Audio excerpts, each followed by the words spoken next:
Good morning or good noon. Welcome to the July meeting of Manatee Tiger Bay.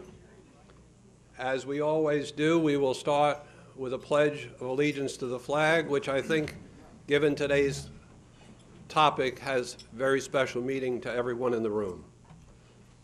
I pledge allegiance to the flag of the United States of America and to the republic for which it stands, one nation, under God, indivisible, with liberty and justice for all. Just a few announcements before we get started. If you would note on your calendars that the September meeting will not be the first Thursday, but the second Thursday. The first Thursday of September is September 1st. We were concerned because of people with plans perhaps for the Labor Day weekend not being able to schedule a Tiger Bay attendance. So the meeting in September will be on September 8th.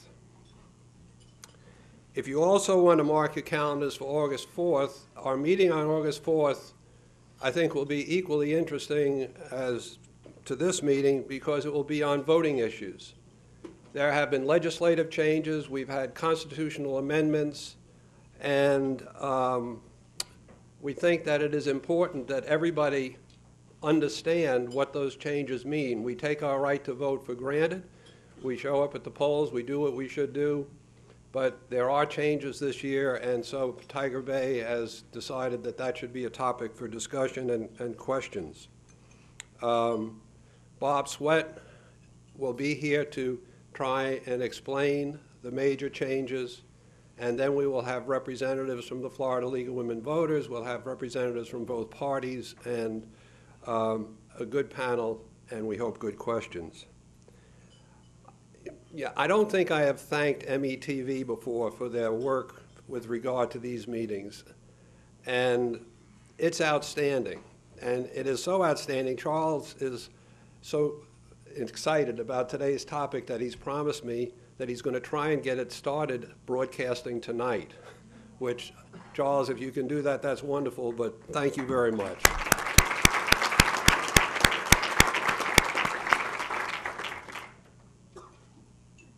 As you know, the microphone is for questions. We'll not have written questions this time. The microphone is for questions. But you can only come and be a questioner if you're a member, or as we term ourselves, a friend of Tiger Bay. Now, if you're not currently a member of Tiger Bay, I believe there are membership applications on the table. So if you're not a member or a friend of Tiger Bay and you want to come to the microphone, you will have to announce your name and hold up your completed application to ask a question. Finally, and most importantly, today's topic of immigration. This is an extremely important topic and probably one that most of us don't think about often enough, because if you do think about it, either by 1, 2, 3, or 4 generations, however far back it goes, we're all products of immigration.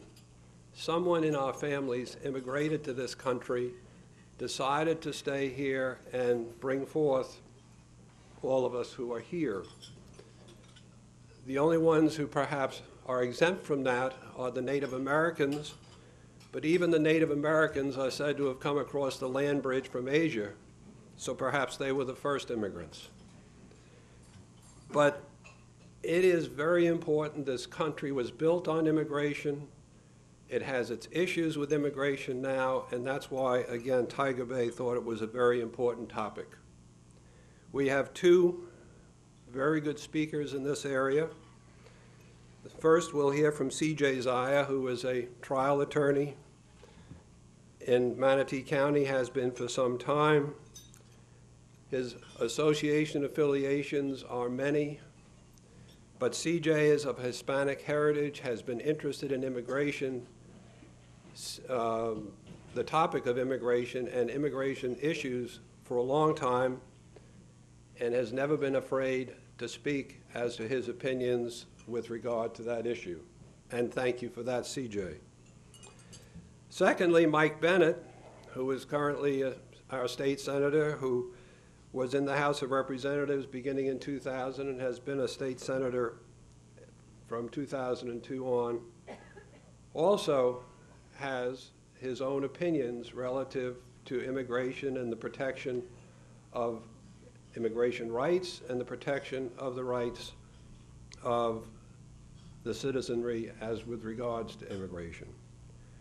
I wish you well and welcome them to the microphone, and then in asking them any and all questions that you can think about.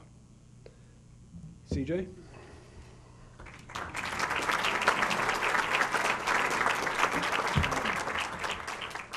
I was told I have 3 minutes, and when I prepared we would be here, after I did my speech, we'd be here for hours. So in 3 minutes, I'm going to have to ask you in the questioning period to ask questions about law, and so many people talk about following the law. So I need somebody to come up and ask these pertinent questions on immigration after the speech. Give me your tired, your poor, your huddled masses yearning to breathe free. These are the words etched on our Statue of Liberty. After all, isn't this the land where labor and sacrifice will be rewarded? Yet right here in the land of promise, the labor of millions is extracted while their dignity is demeaned and their hopes and dreams are cast aside. Indeed, modern-day slavery in the fields is a strange paradox in a nation founded on the premise that all men are created equal. We need to thank an undocumented worker for the low prices of our tomatoes, cucumbers, oranges, bell peppers, strawberries, apples, grapes, peaches, pears, cherries, potatoes, asparagus, cauliflower, beets, lettuce, garlic, onions, and nuts. But not only do they put those food products on our tables, we also have to thank them for being busboys and cooks and dishwashers and maids and janitors, construction workers, laborers, any and all paying jobs, low-paying jobs we don't want or will not do. We need to thank the undocumented immigrants who are doctors and lawyers and professionals and actors and Pulitzer Prize winners and business owners, yes, people we interact with on a daily basis. Youngsters that go to school with our children, young men and women who protect, defend, fight, and even die for this nation. Jose Gutierrez, a United States Marine, came here illegally from Guatemala. I hate that word. It's undocumented, but he came here illegally from Guatemala. He was one of the first United States servicemen to die in Iraq. So the next time a friend or neighbor demeans the undocumented immigrant, remind them of the great sacrifices these immigrants have given our nation. Remind them that this is our immigrant roots which give us our rich and unique character as a nation. Red, yellow, black, brown, and white, undocumented and documented, we are all invaluable parts that make up the sum of these great United States of America. MLK said, we are together in a single garment of destiny bound by an inescapable network of mutuality. What affects one directly affects us all indirectly. Strangely enough, I can never be what I ought to be until you are what you ought to be. And you can never be what you ought to be until I am what I ought to be. Injustice anywhere is a threat to justice everywhere. These undeniable truths tells us that everyone, from the least of us to the greatest, are interconnected and interrelated. Whenever we treat one individual unjustly, we set in motion a force that will impact us all. We are all God's creation, made in the image and likeness of God. In the words of the Founding Fathers, we are endowed by our creation with certain basic rights. Among these are life, liberty, and pursuit of happiness. Notice it doesn't say citizens. It says people. It's based on natural law. People, not citizens. Our great nation is essentially a community of immigrants. It is the culmination of a dream of a land where each person could be treated with dignity and decency, and the passionate yearnings to live and prosper could be realized. Millions who came here voluntarily, and still others who came in chains, are all part and have helped build this house called America. We, the people, are the power and the heart and soul of the Republic. We all have a right to seek a better life. We all have a right to be treated with dignity and respect. We all have a right to reap the rewards of our labor. We all have a right to stand up and challenge what is oppressive and unjust. The true greatness of America is the right to protest for right. It is absolutely necessary that our nation examine itself, make sure that she is true to the egalitarian ideals upon which she is founded. These ideals apply to all of God's children. We who are in this place must forever pledge to fight for these powerful and universal ideas. We must do this because it is right. We must do it because it belongs to us and our children. We must do it because we have no other choice. Let us struggle together with the faith that our cause is right and that our ambition is of God, until justice rolls down as waters and righteousness as a mighty stream for all of God's children. Now, Senator Bennett is here, and Senator Bennett authored, I think, the first, what I call, racial profiling bill in the state of Florida, SB 2040, if my memory is right. But because of that, we basically founded the organization unidosnow.org. It's a 501c3 nonpartisan organization set up as a way to activate, or activism for Latinos, and to educate our citizens and the folks who are ignorant on this issue. I want to tell a quick story, and I know I have no more time, but we went to a church, a Latin church, and we said, how many here voted? Nobody raised their hands. There was a couple hundred people in this church. How many here called the senators during the struggle for the DREAM Act? If you remember, that passed in the House in October of last year and failed in the Senate. No one raised their hands. How many here gave money or helped a political candidate that believes in our cause? Nobody raised their hands. A couple weeks later, Senator Bennett chaired the legislative committee, and we must have had over 100 or so people from that same church show up, pray outside the chambers, and entered quietly. And with respect and dignity, Senator Bennett heard our cause, and in my opinion, did the right thing. But what was exciting is that we are waking up the people, and I thank Senator Bennett for that. Because for too long, people are dying in North Africa and the Middle East fighting for democracy and the right to participate, and we here in the United States of America just ignore this great privilege we have. And we are going to work to get people involved. And I want to remind the folks here, because I have a feeling majority are probably Republican, but Ronald Reagan was for immigration reform. President Bush is for immigration reform. Our former governor, Jeb Bush, is for immigration reform. Anybody that stands in the side of justice and what is righteous will be for immigration reform. This is our issue, our time, and I thank you for the few minutes.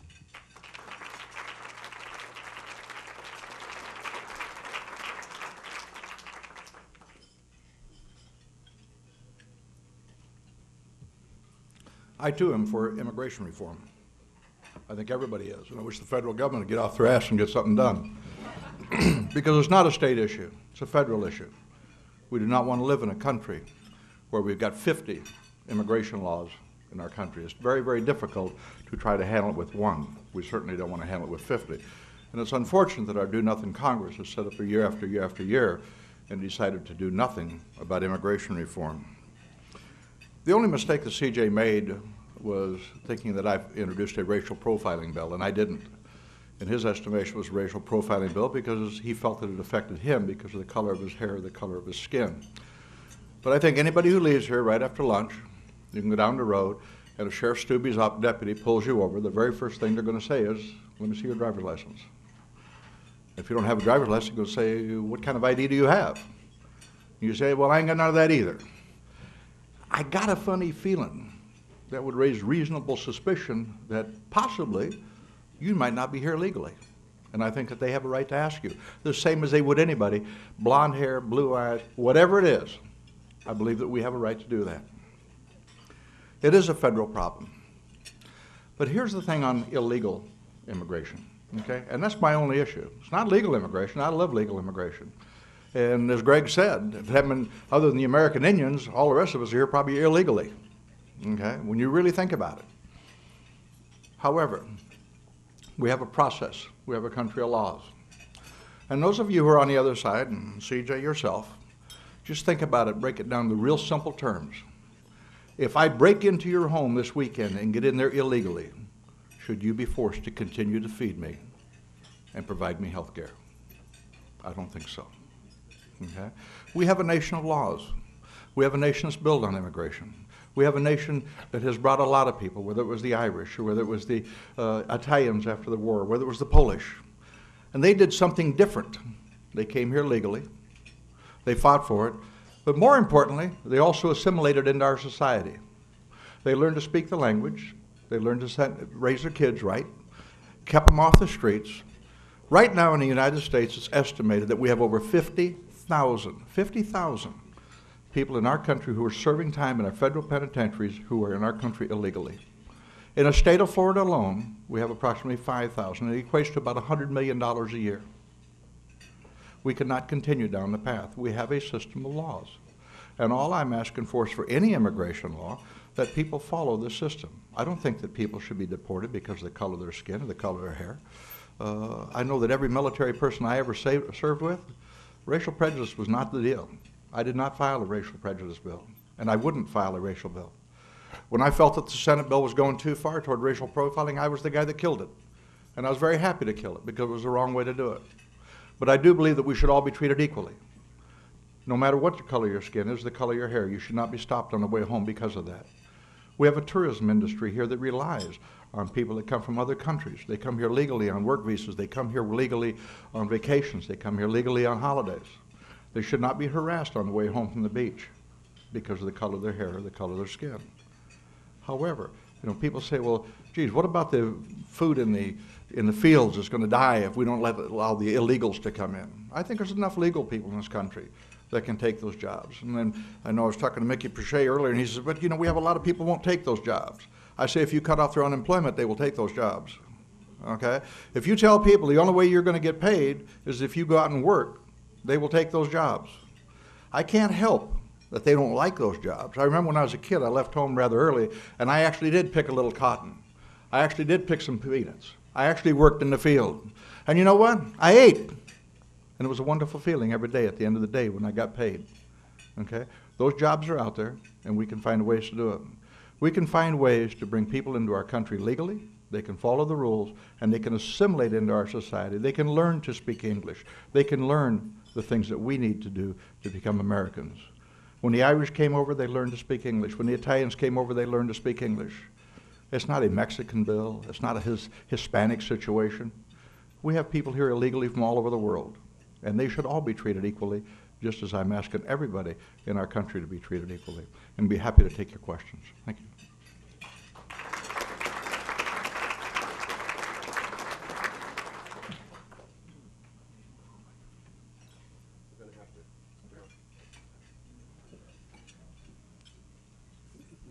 Okay.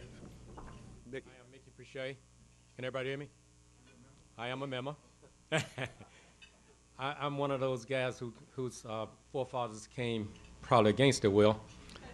But I thank God that I am that dream that became true as an American. And I'm very, very proud to be an American. When Mike and I talked a little bit, the reason why I asked the question is from a personal perspective. I was a migrant from the time I was 8 years old until I finished college. I worked the fields in Virginia picking potatoes and tomatoes from 4 o'clock in the morning to sometime midnight.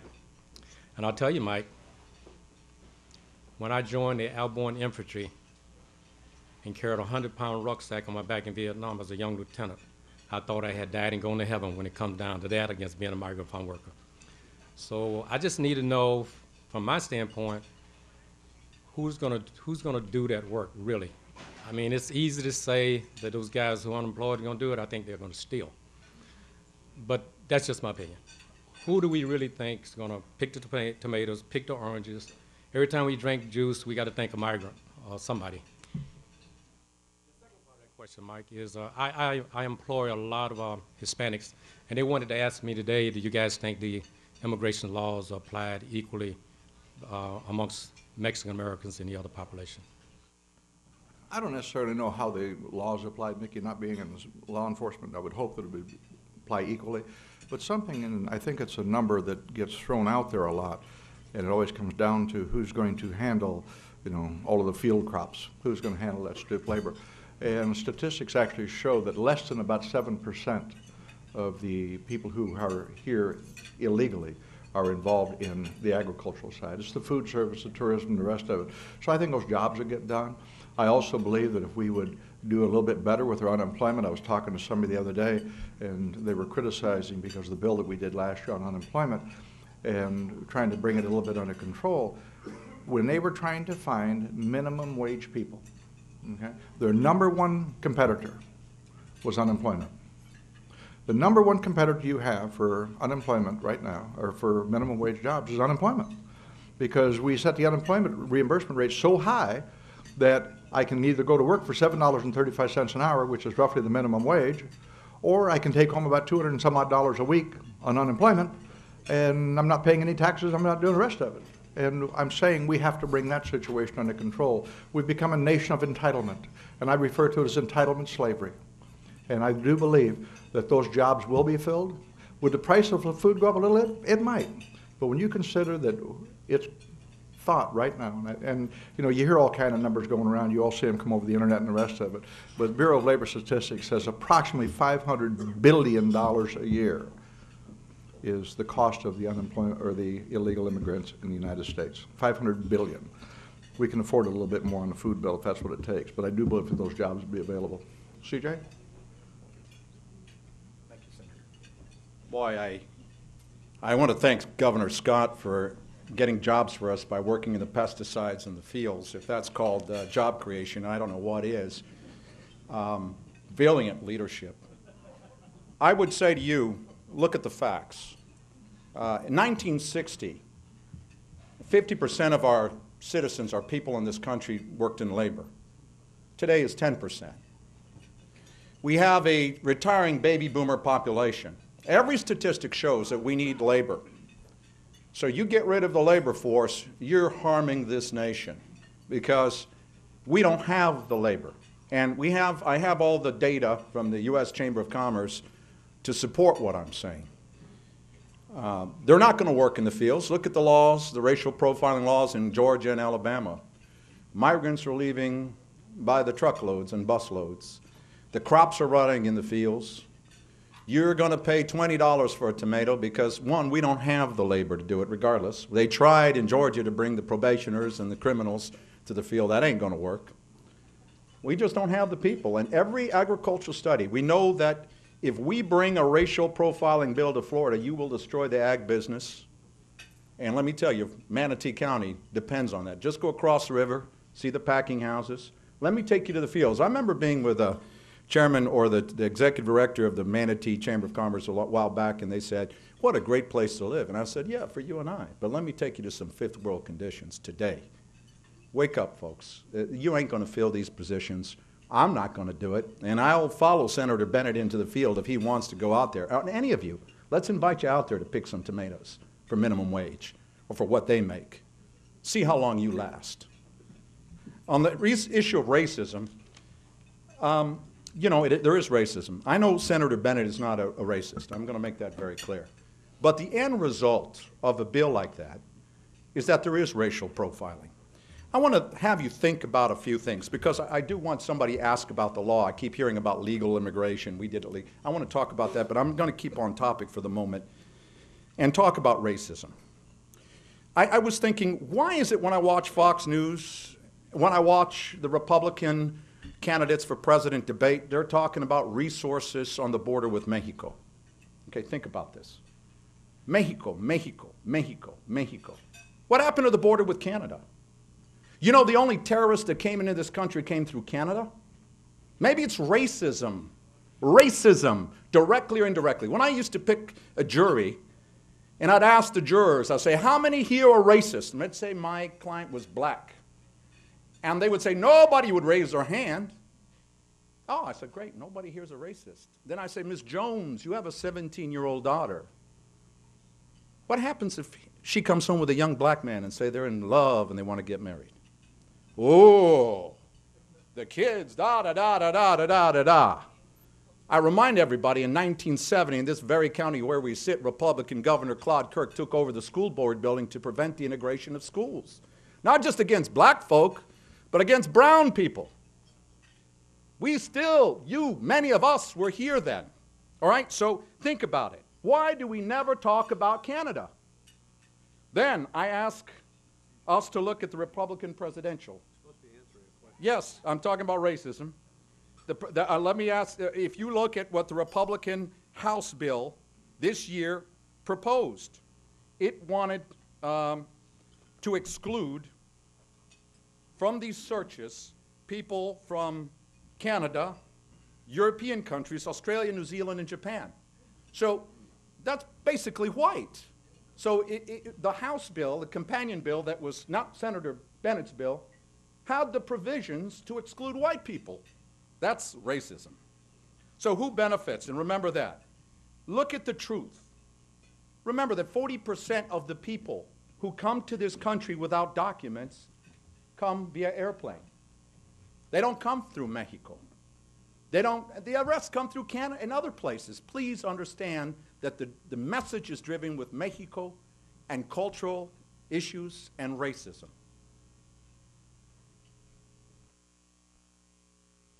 Hi, everybody. David Zaccanino.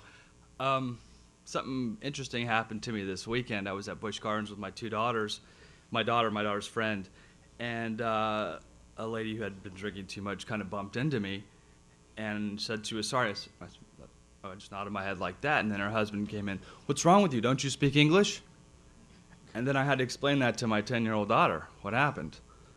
Anyways, my heritage is I'm half Italian, I'm half Mexican-American.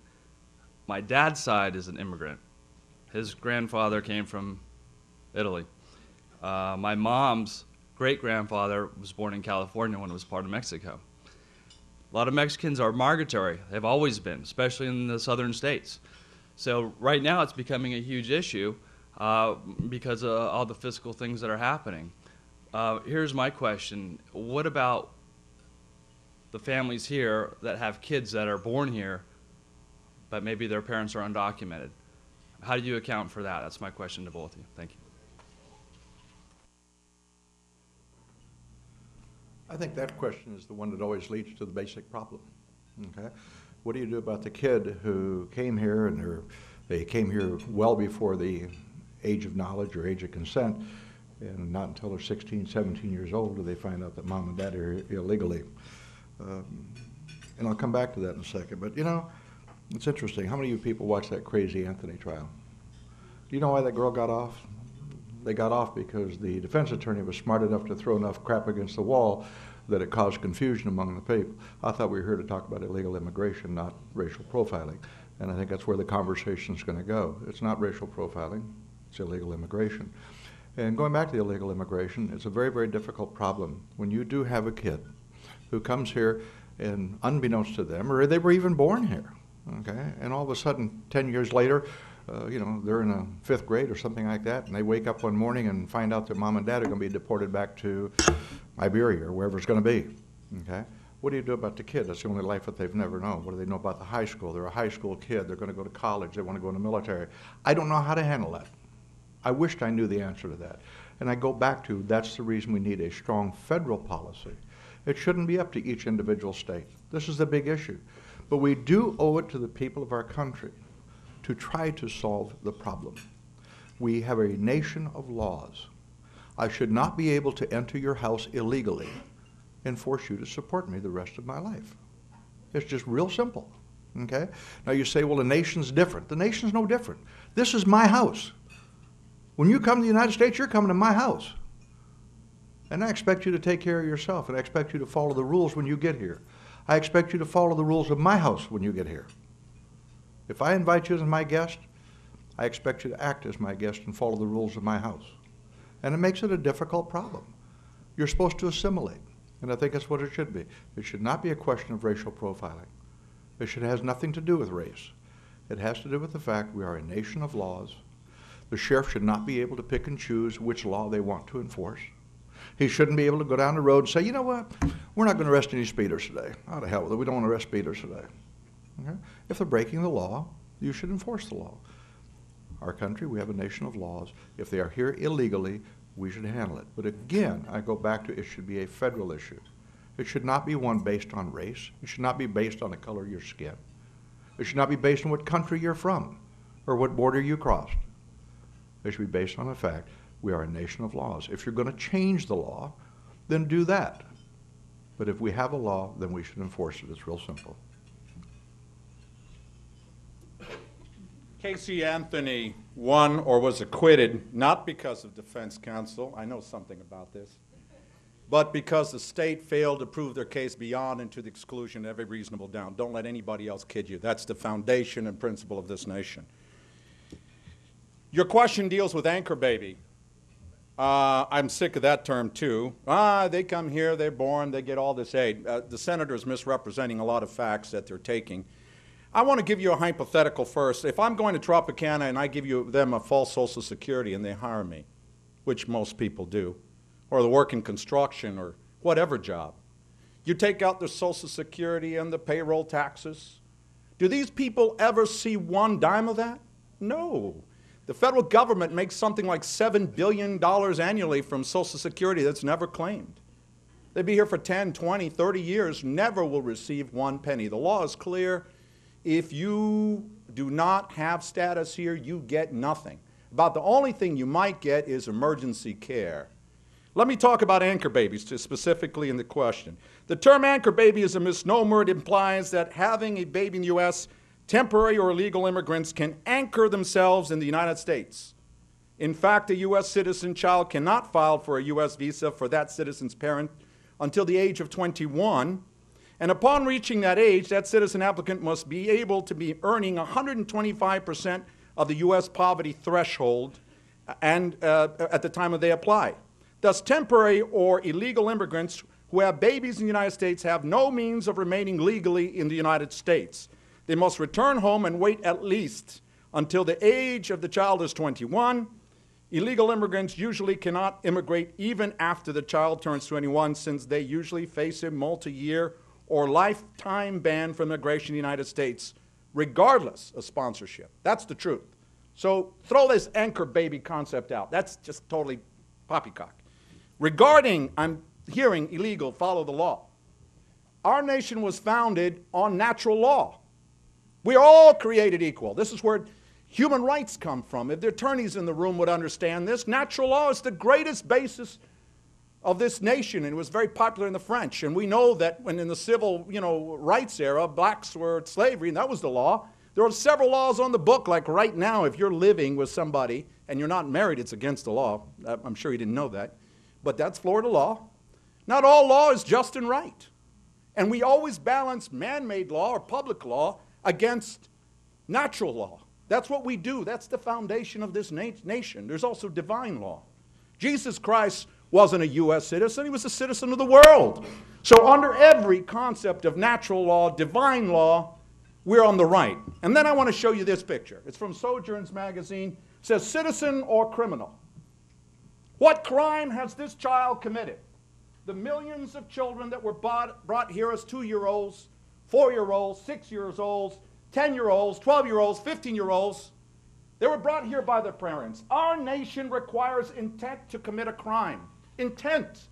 What crime has this child committed? How can you lock them up and throw them away like they're some criminal? They didn't do anything wrong. If we are good Christian people, we need to pass the DREAM Act, which is not an amnesty. You have to serve in the military. You have to have good grades. You have to go to college. It's not for me to tell you. It's for you all to research this and not listen to the political crap that comes out of our mouths and look at the truth. And also, I want to remind you this, and some of you who do criminal law will understand. When you commit a crime, what do you have as a fundamental right in this nation? Not only a right to a trial, but a right to an attorney. Guess what? This is a civil issue. You don't get a right to counsel when they arrest you for immigration issues. You don't.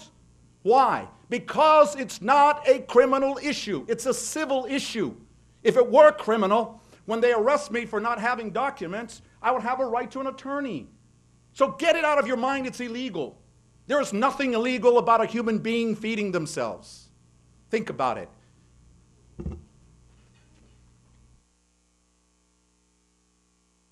My name is Jim Delgado, and my mother is Mexican.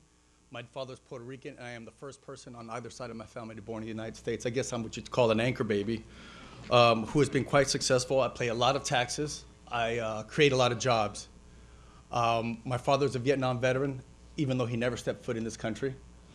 He served 20-something years. He was a command sergeant major. He was denied officer candidate school because he was not proficient in English. However, him and his friends could have died, but he came back. There's a few corrections, and I'm sorry, but I know I don't have that much time. We said that the only legal people here are maybe the American Indians. That's not true. Factually speaking, there was also Mexican Indians. There's a song that goes, "I didn't cross the border crossed me." My family has lived in Mexico for 5 or 6 generations. As a matter of fact, we used to run cattle through Texas when it was Mexico. So there's a very special relationship between Mexico and the United States that nobody is even talking about. Like I said, my family has been part of this country even though when it wasn't. My first relative who arrived in Florida on my Spanish side was in 1598. He was Captain Conquistador, governor of Florida, yet I am a first generation, yet I am a minority. Second of all, I want to agree with you, Senator Bennett, and I also want to thank you. I want to agree with you that you're right. We should stop throwing up crap and maybe talk about the facts and the correct evidence.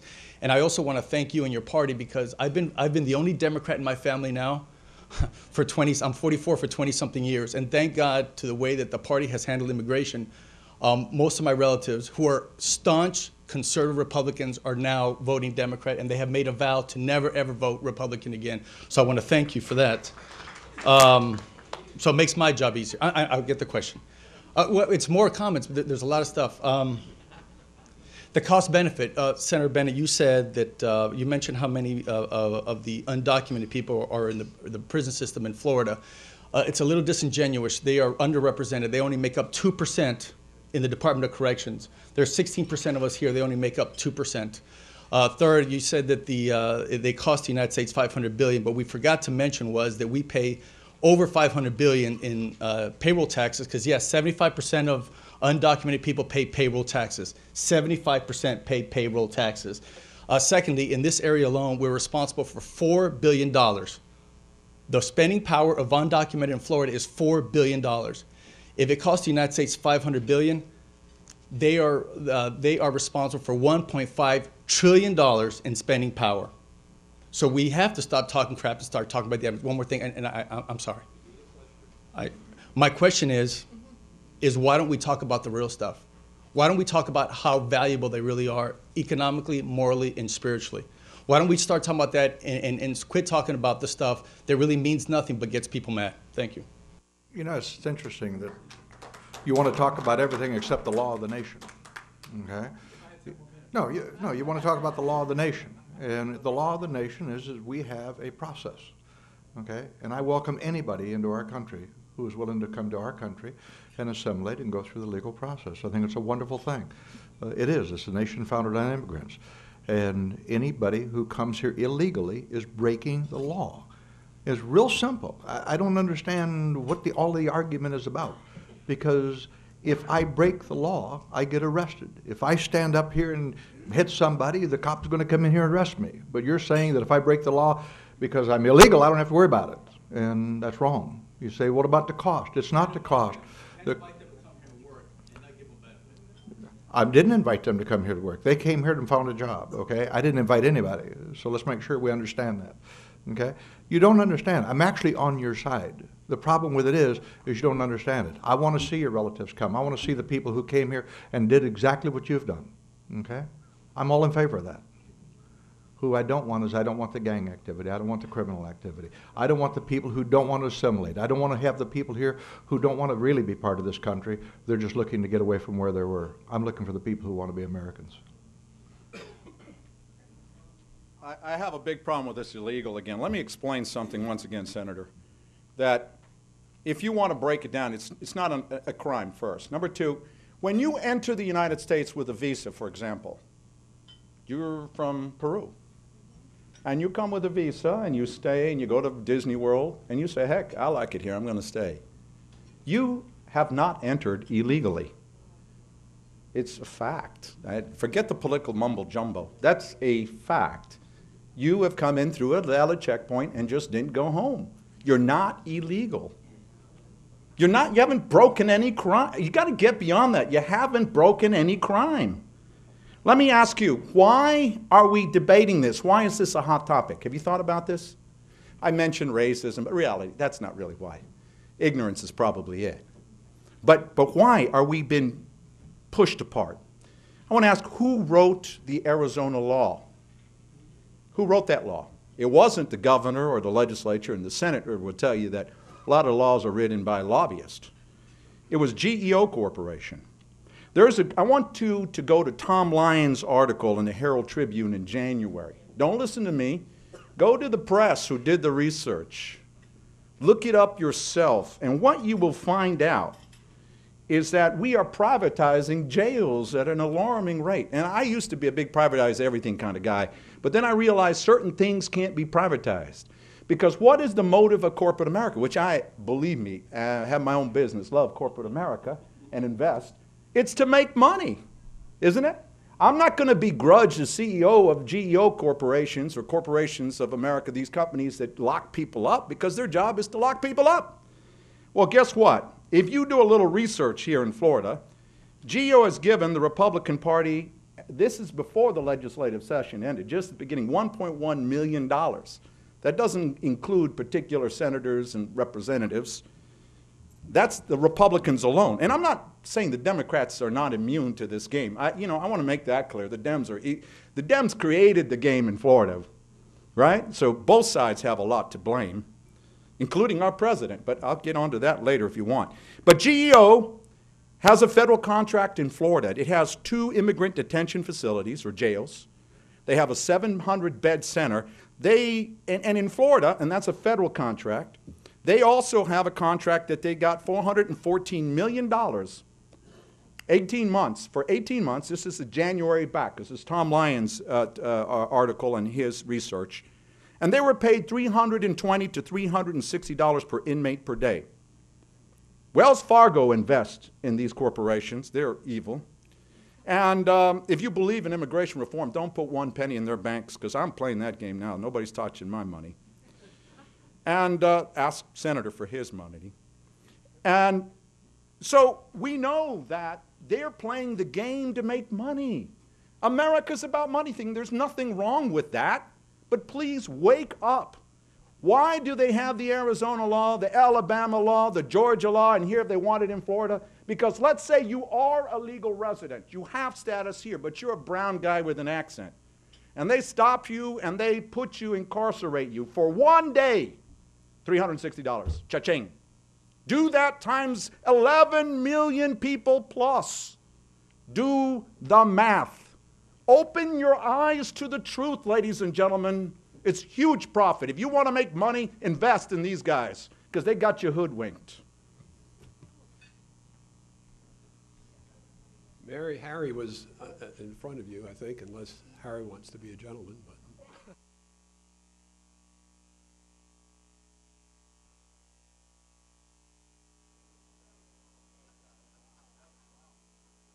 My name is Harry Bacher, and I'm a member. In 1951, myself and my parents emigrated from the Netherlands to Canada. I got off a train on Saturday afternoon. On Monday, I walked 1.5 miles to school, and I was expected to learn English. I worked in the fields. I made $1 a day in the summer holidays. At the end of the summer, I got a $10 bonus. It made me a better person. In 1977, I immigrated to the United States. Both my parents and myself, we emigrated here through the rules and regulations that were in place at the time.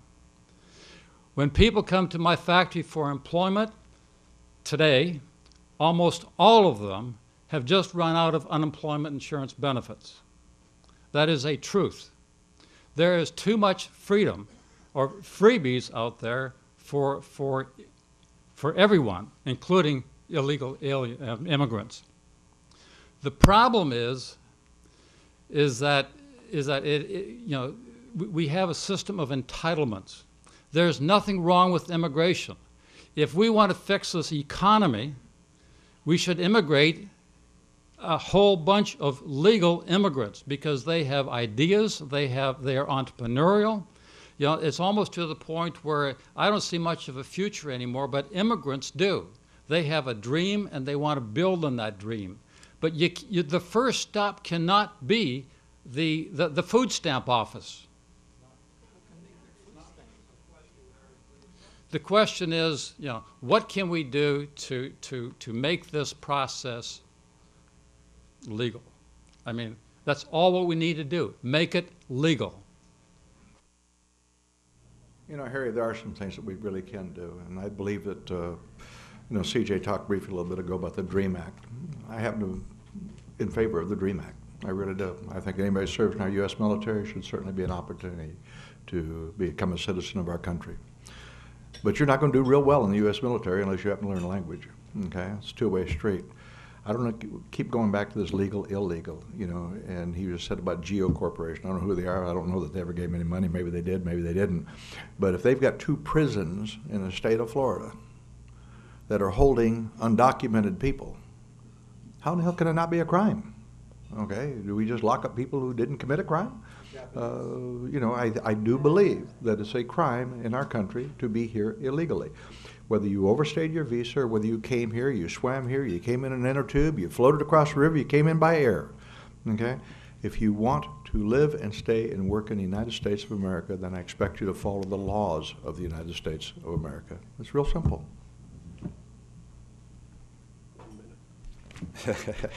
1 minute.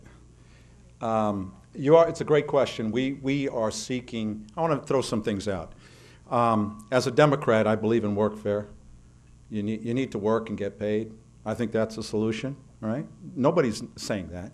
Matter of fact, one of my proposals for Congress would be when they do immigration reform, that they stipulate very clearly you can't get public assistance. You know why? Because they don't.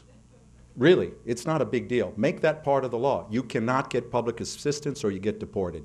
Fine with me. I'm sure they would agree to that. Think about that. It's not, if you're a Mexican here and you apply for your sister to come over, you're waiting 151 years today. I don't think you're going to be alive. You see, the system is broken, and it's not. They're not illegal.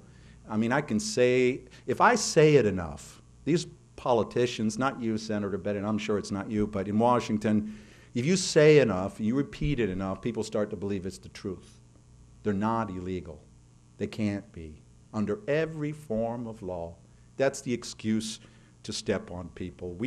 I think, I have a great amount of admiration for the senator, though. I want to make that clear, because it sounds like we're at odds. What I think the senator is saying is we need the DREAM Act.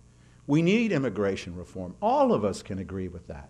But put in place a road for legitimacy for these 11 million people, plus these children that we talked about earlier, that came here not of any, on their own, they didn't come here on their own free will, they were brought here. There's a Latino-Mexican song, urban song that says, no soy de aquí, no soy de allá. I'm not from here, and I'm not from there. We're raising a generation of children. We are responsible. We are responsible for the negative stuff in this country because Congress is not acting. And when we had a chance to pass the DREAM Act, a few Democrats and the Republicans in the Senate blocked it. That's a shame. Great Republican leaders. I want to leave you with this.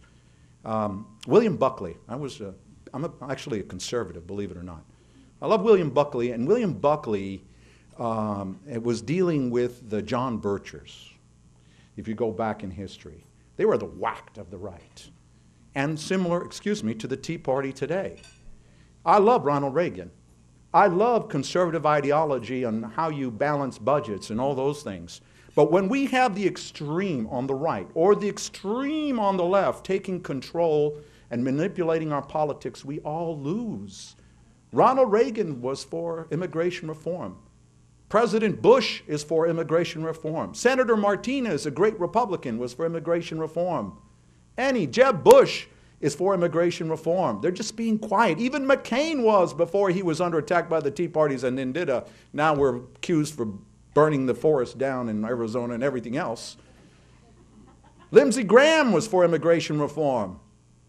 But the political reality is that we need to stand up and fix this problem and put in place that they earn the right to be here. Nobody's asking for amnesty. We do also want to secure our borders, but not just Mexico, Canada.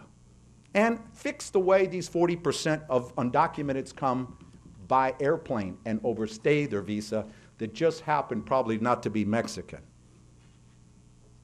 Mary. And isn't this a great Tiger Bay?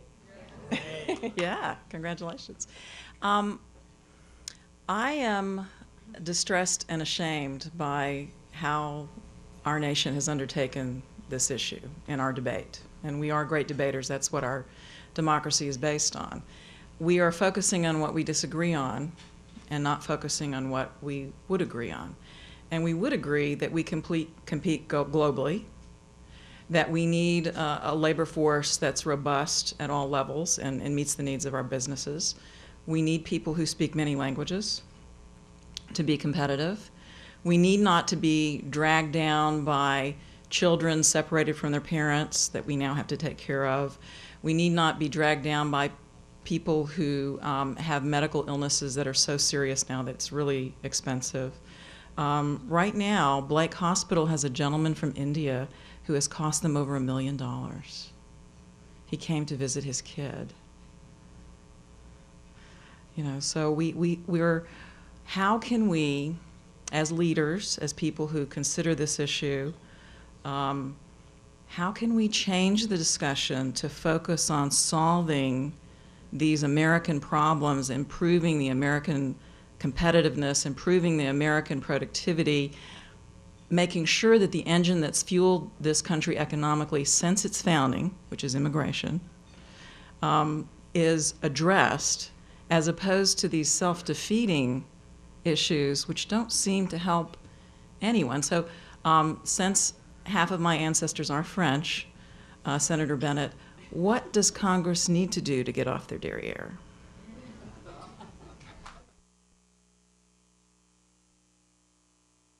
Believe it or not, Mary, I don't know. The biggest problem that we've got is we've got too many politicians worried about the next election versus getting the right thing done. And that seems to be their number one concern. And it doesn't matter whether you talk about the national debt, if you talk about immigration, if you talk about health care, Medicare, Social Security, it doesn't matter, okay?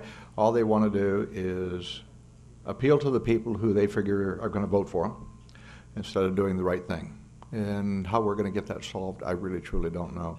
But until we change somehow or another, and you know, I'm going through term limits right now, and I absolutely hate term limits. I'm not too sure that that wouldn't be a good deal on the federal government level. Maybe it's 16 years or something along that. There's got to be something. And because we do, we've got a nation of gutless people who are only worried about the next election, and they won't do the right thing. And it doesn't really matter. I mean, you talk about spending. I mean, the Republicans have been saying, well, we're going to cut spending by $45 billion. $45 billion chip change. Chip change when you're talking trillions of dollars. And so all they want to do, and that's why somebody asked me the other day, you know, who's going to beat Obama? I said nobody, because Obama's going to promise anybody anything to get reelected. And the more people who accept those promises will vote that way instead of doing the right thing. Everybody wants the taxes, they just want someone else to pay for them. Everybody wants the pain as long as it's someone else's pain. We're going to have to solve the problem. We need a nation of leaders. We need a group of people up there who are willing to do the right thing, stand up for the issue, solve the issue, and try to find a way to do it. I thought that the DREAM Act was a good start, give the people, but the ones who are here illegally, get them out immediately.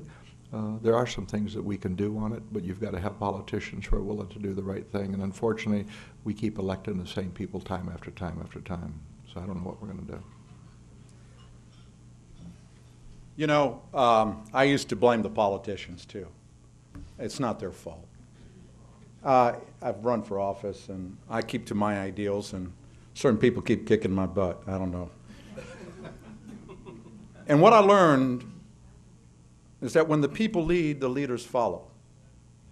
And what I mean by that, I'm tired of Obama doesn't do this, Senator Bennett doesn't do this. I know Senator Bennett's a good guy. I don't care what he says today. I know fundamentally we disagree, but we can agree. I have tremendous respect for the Senator. I really do. He's an honorable man. And sometimes it disturbs me when they are term limits and we do get rid of good people, because then who's controlling the House and Senate? It's a bunch of staffers and people, but that's another story. So I don't blame Obama. And I can't blame McCain. Why? Because McCain was for a DREAM Act and change. Why? Because the people switched on him. The Republicans went to the extreme right. That's what I was talking about, Buckley, and getting back to the center. I can't believe I miss Ronald Reagan and Tip O'Neill, and they could debate and have a beer after, you know, and because we're all Americans in this great ship together, and it's sinking, and we're just fighting, and it's so discouraging. But I don't look at the politicians, because what do politicians do? We do polling, we see who votes, when they vote. That's why UnidosNow.org is here, and Kelly Kirshner, former mayor of Sarasota, is running this organization, by the way. He's sitting right here, because I think he understands the importance of getting people back active and involved. So don't blame Obama, don't blame the senator. They are political realists. Who votes in my district? What issues are important to them? It's up to us. When we demand the political process to change, we will see change. And on that hospital issue with the Indian, he's probably a legal immigrant who came to visit, but is costing the hospital millions. He's not illegal. You know, again, the only group that suffers in this country from undocumented, or as you call, illegal immigration, are the hospitals, the emergency care facilities. Otherwise, they pay more than they receive.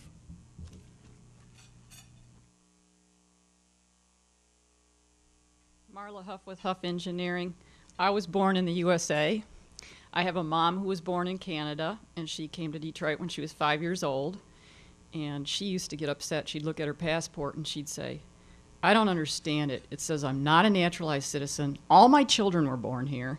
She didn't understand she needed to be, but we used to laugh at Mom. And also my dad lived in southern Arizona, near Nogales, Mexico, and my brother lives there now. Stone's throw away from Mexico. There's this huge problem with the Mexican border that doesn't exist with the Canadian. It's drug smuggling and it's human trafficking. So it's near and dear to anybody that spent a lot of time there, and CJ seemed to have overlooked it. And I don't agree with prejudice. I don't think anybody should be bashed, including the Canadians. And I'm calling to Krager, all of us that are Canadian heritage in here, say A with me. A!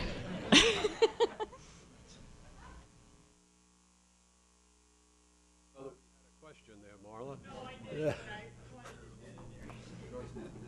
Do we have any other people who would? No? No more questions? All right, CJ's asked for time about drug smuggling. No problem is one side or the other. No problem is because, you know, they put this border. Andres that was here was an attorney from Mexico. His parents gave me a book on the Aztecs, and there was this map. It was a cool map, and I was looking, I go, there's something wrong here, because Aztecs were way into the United States. Matter of fact, the Apaches are probably related to the Aztecs. And I'm thinking it's got to end at the Rio Grande, you know, the border that I'm used to, Mexico and the United States. We're all interconnected. So if the United States doesn't want drugs, they won't smuggle the drugs. If we don't want violence on the border, then they're getting the guns from the United States. We're all interconnected. So if we want immigration reform that really makes sense, Mexico also has a responsibility. And as Big Brother, and tell you, my dad was in the Foreign Service and was the money man for the Contras and other radical things. You know what I'm talking about. We send the World Bank, we have our CIA, we have the NSA. We're involved in Latin America. And we have a responsibility to ensure that it benefits us. So it is a shared responsibility. There are drug smuggling that is going on on the border, but not to the level of the propaganda that is shown again and again and again. Matter of fact, the Arizona governor, when she came out saying we need to do this, all of the statistics show that crime is down, that murders are down. It's a lie. It's propaganda. They show the same film again. Why is Casey Anthony so riveting? Because the news media are paying big money to be there, and they show it every day. It's a film every day, a video every day, and that's what Fox News and everybody else. Look at the truth, at the numbers, and then you will see what really is going on. Do we have any more questions? Well, let us thank CJ and Mike Bennett for working our minds, working our emotions, and making us think. It's been a very good meeting. I think one that has prompted probably a lot of us to think a little differently than we did about immigration before. And let me suggest, too, that some of what both of them said relate to our next meeting when we're talking about voting and voting rights and changes that have occurred with regard to voting and voting rights.